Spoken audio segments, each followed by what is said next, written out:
small fee to download the Devolver Bootleg Launcher. Once the download is This Week in Gaming. E3 2019 brought some huge announcements, including news about the next Xbox. Shenmue 3 is now an Epic Game Store exclusive and fans are not happy. Adorable farming game Ooblets will be self-published. The Destiny 2 player count has risen back above 1 million daily users. She and the Lightbearer has been released on the Nintendo Switch. And this is One RBC Gaming Weekly. Let's open with some controversy, shall we? Shenmue 3 was a huge hit on Kickstarter, and backers of the game's upcoming PC version were promised Steam keys. Hard as they tried to bury it in the E3 news, however, there's no hiding it. Shenmue 3 is going to be an Epic Game Store exclusive. The backers are less than jazzed about the news. Why is this such a huge deal? Well, if you're out of the loop for PC gaming news, what you should know is that Steam, the biggest PC game store, has a competitor, the Epic Game Store. The Epic Game Store has been offering publishers and developers more money than they would have received with Steam to put their games on the platform. The problem with this is that they've enticed publishers to break promises made to people who've pre-ordered and kickstarted games. Games on the Epic platform are saddled with DRM. They can't be played offline. While some have lauded Epic being a competitor to Steam, others have called out their practice of sniping upcoming games as platform exclusives as an anti-competitive behavior. What do you think about Epic snatching up Shenmue 3? Is this unfair, and should the publisher let backers play on Steam as promised? Hit us up at OneRuleBeCool and share your thoughts. In what's probably the most unexpected announcement of the week, Konami announced the Turbo-Grafx 16 Mini. The latest miniaturized retro console, the TG16, known as the PC Engine outside of the US, doesn't have quite the hype around it that the SNES Mini seemed to generate. Or for that matter, the Sega Genesis Mini, which was on display at E3 this year and is coming out on September 19th. Thus far, 6 games have been announced for the TG16 Mini, including Wise, Book 1 and 2, R-Type, and Alien Crush, with more to be announced. No word yet on when this miniaturized console is coming out. EA kicked off the Electronic Entertainment Expo with their own press conference, EA Play, during which they announced new maps for Battlefield 5, The Sims 4 is getting Island Living DLC, and Apex Legends will be receiving a ton of content for its next season, featuring a new character named Watson. The most exciting news from EA's conference, however, was the reveal of gameplay for Star Wars Jedi Fallen Order. Set to be released November 15, 2019 on Xbox One, PS4, and PC, the game is a story-based action-adventure between Star Wars Episodes 3 and 4. There's a lot of excitement for this one after the lackluster stories in the new multiplayer-oriented Battlefront games. There's been a real lack of great Star Wars games since EA received the license.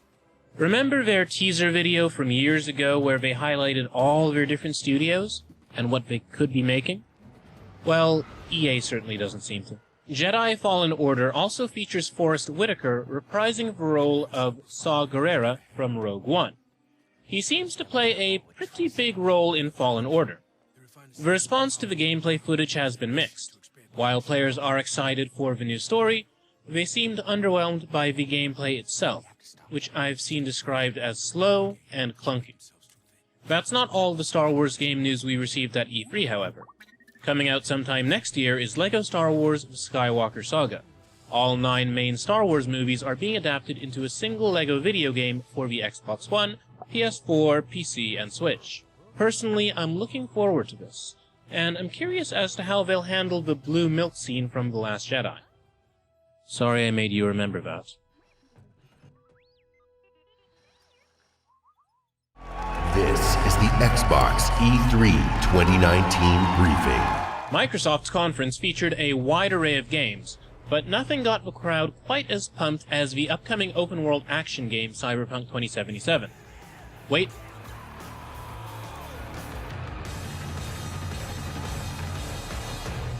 The feeling of being there, of walking the streets of the future, is really going to be breathtaking. You're breathtaking! Keanu Reeves was practically a press conference all his own. I suppose we'll be seeing a KeanuCon next year? Minecraft Dungeons looks like the incredibly slowly developed Cube World. Unlike Cube World, it's set to be released spring 2020. It's a top-down ARPG set in the world of Minecraft, and it features 4-player co-op and is being developed in Unreal Engine 4. It's coming to the Xbox One, PS4, Switch, and PC. Some of the other big announcements from Microsoft's conference include the upcoming Microsoft Flight Simulator, Age of Empires 2 Definitive Edition, and Way to the Woods, a video game in which you play as a deer. I'm not kidding, it looks super cute. Some of Microsoft's most exciting announcements weren't games, however. They teased Project Scarlett, the successor to the Xbox One that we really know nothing about at the moment, besides the fact that we're getting back compatibility with previous Xboxes, and, much like its competitor the PS5, it'll boast an SSD for faster load times and some AMD parts. It'll also be launching in the holiday 2020 window, so probably November, and Halo Infinite will be available on the system at launch.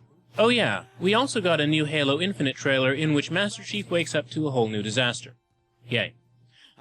Their other massive announcement wasn't about powerful hardware. Sort of the opposite, really. Microsoft spoke about xCloud, their upcoming game streaming service that will allow you to play Microsoft's Game Pass titles on any platform.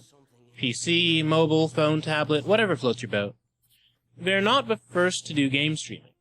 Anybody remember the now dead Online? There's Gaikai, which was gobbled up by Sony and regurgitated as their own game streaming platform. How will things turn out for xCloud?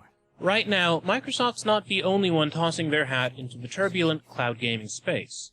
Google's pushing Stadia, their own platform, very hard right now. In case you missed the news, what you should know about Stadia is that, much like xCloud, it'll allow you to stream games directly to devices that don't have the power to run them directly. Unlike xCloud, however, it's also offering the ability to play games through Google Chrome, and it'll have a free tier that's set to open up in 2020. While Google will be offering the Stadia Pro subscription services for $10 a month that offers games and discounts to subscribers along with 4K game streaming, it seems that Google is less focused on a subscription service and more on being a game store like OnLive. The free tier of Google Stadia will allow buyers to enjoy their games at 1080-60. Which cloud gaming platform do you think will win out, if either? Hit us up on Twitter at OneRuleBeCool. Moving on to Ubisoft, the French game publisher had quite a few interesting titles to show off. First off, if you're a fan of the free-to-play Smash-like Brawlhalla, you may be pleased to hear that Finn, Jake, and Princess Bubblegum from Adventure Time have just been added to the game. Yay. Ubisoft also showed off Just Dance, and we're not talking about that one. Probably the most unique-looking game from their conference was Roller Champions, which looks sort of like a futuristic roller derby game. The game had a demo available during E3, and I heard mixed things about it. Players derided Roller Champions as boring, which was a bit disappointing to hear. Perhaps with further development, it'll find its legs and become the next Rocket League. Ubisoft also unveiled Gods and Monsters, which seems to be a Greek mythology open-world action game. Ubisoft is describing it as a storybook adventure that revolves around a forgotten hero saving Greek gods and fighting monsters. Seems pretty run-of-the-mill there, but what really caught my attention is the game's aesthetic. In a sea of grey and brown Tom Clancy games, this one really stood out. If there's one thing that was missing from Ubisoft's conference this year, it was Beyond Good and Evil 2. The game had a big showing last year, and the last time anything was announced regarding it was back in December.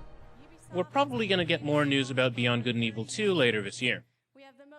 Something we didn't see coming was the announcement of Uplay Plus, Ubisoft's own game subscription service. It's coming in September and offers access to over 100 games for $15 a month, and will be available for Google Stadia users. Is this a good value? It's hard to say. Ubisoft's library is mostly single-player games. It doesn't look anywhere as robust as Microsoft's offering, which is the Xbox Game Pass for $10 a month, and is available both on PC and console, and offers access to over 300 games. The better value in my opinion, unless Ubisoft's games in particular interest you. One of the most hotly anticipated games from E3 this year was Marvel's Avengers, which turned out to be one of the biggest letdowns when people discovered that the characters in the game didn't look like their Marvel Cinematic Universe versions. Personally, I'm happier that the game's budget seems to be going towards development rather than paying extra to use RDJ's face. Sorry, Bob. Marvel's Avengers is an action-adventure game starring Earth's mightiest heroes, and it's supposed to receive story content over the course of years.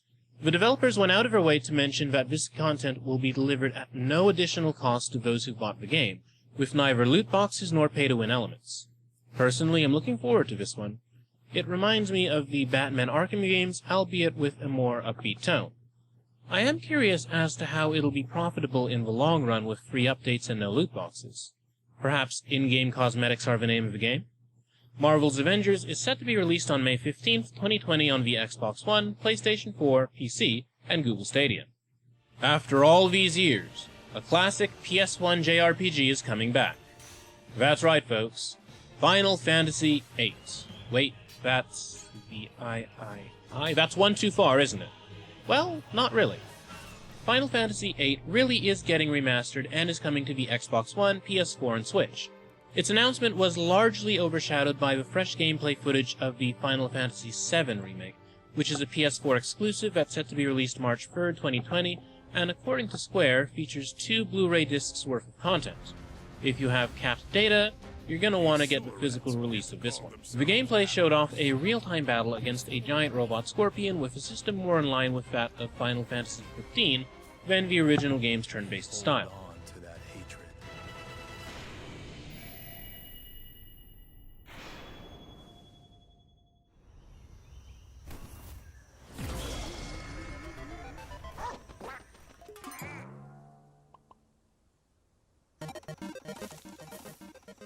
Nintendo opened their E3 Direct with some Smash news. Banjo and Kazooie, from the games bearing their name, are coming to Smash this autumn, while the hero from Dragon Quest will be coming to Super Smash Bros. Ultimate this summer. This news was followed by the announcement of Dragon Quest IX, Echoes of an Elusive Age for the Nintendo Switch, set to be released on September 29, 2019. Fans of Animal Crossing were delighted when Nintendo showed off Animal Crossing New Horizons, which is set to be released on March 20th, 2020 for the Nintendo Switch. This upcoming entry in the adorable open-world series puts players on an uninhabited island where they've got to raise property values in order to draw more residents and assemble a thriving village. New Horizons was originally supposed to be released this year, but Nintendo delayed the game for quality assurance purposes. If only Bethesda could take the same approach. We got not one, not two, but 3 big Legend of Zelda announcements. We're starting with Cadence of Hyrule, which is a Crypt of the Necrodancer spin-off that's available right now for the Nintendo Switch. It's an ARPG in which you have to move to the beat of the music in order to survive. The original game was an indie smash hit, and from what we've been hearing, this new Zelda-themed version is every bit as good. If you're in the market for a music game that's not your average music game, this is it, folks.